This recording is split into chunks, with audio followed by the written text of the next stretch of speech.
Today we're going to be talking about the placement of a solemn set.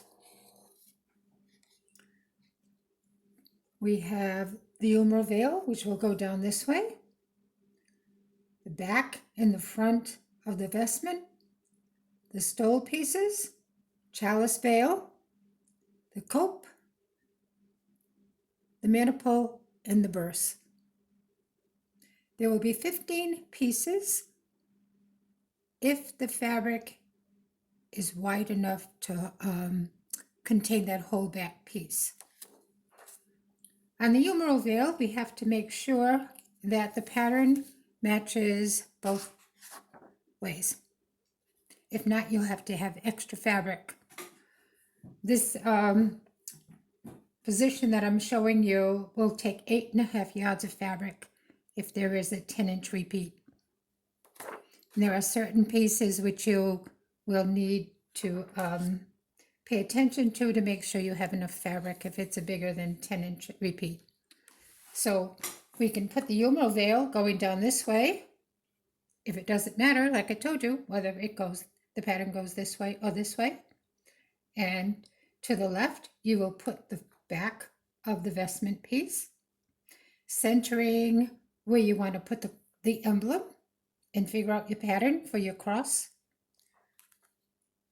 The stole will go on the side here by the humeral veil. You'll have enough room.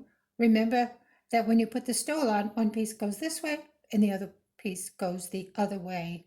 Otherwise, when you go to do the neckline, it won't match up. You'll have both the same pieces and that won't work. Now underneath that, so here's the extension of the humeral veil, right? So underneath over here, you're going to be, well, to the side, you're going to put the front of the vestment and put that other stole piece. Then underneath that, you put the chalice veil, again, figuring out where you want to put the cross and center your pattern accordingly. Of course, you're going to do the same thing down here with the front.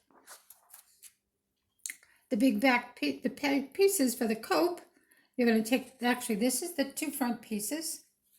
And you want to make sure to match those across because they're going to be side by side. And either you're going to be taking the 1 1/4 inch trim and putting it here. So you want to center your pattern, or you're going to be putting a banding coming down here.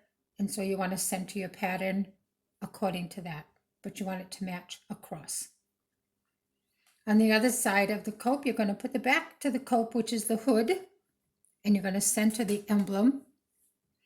And then you will have enough room to put the 2 maniple pieces and the 2 burse pieces over here. Depending on your pattern, you'll decide where you want to put them. So I didn't draw them on, because a lot of times it'll be different, right? Okay, now the 2 back pieces. We are going to make sure and add the extension to the 2 back pieces. If your fabric is not as wide as 63 inches, which they usually are not, you will have to add a piece of fabric to the edge here.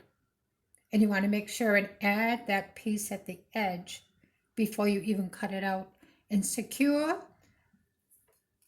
especially this bottom piece where you're going to be adding it. Make sure you really stitch it really well, because when you go to cut out the pattern and sew it together with the lining, it's going to make a really big difference if this is not quite right. So do not cut it out unless you sew that other piece to the side. I guess I'm going over it again because I've made too many mistakes in the past, and then I had problems. So on this here, you're going to be matching the pattern. These are the 2 back pieces, and you have to match them across. And good luck.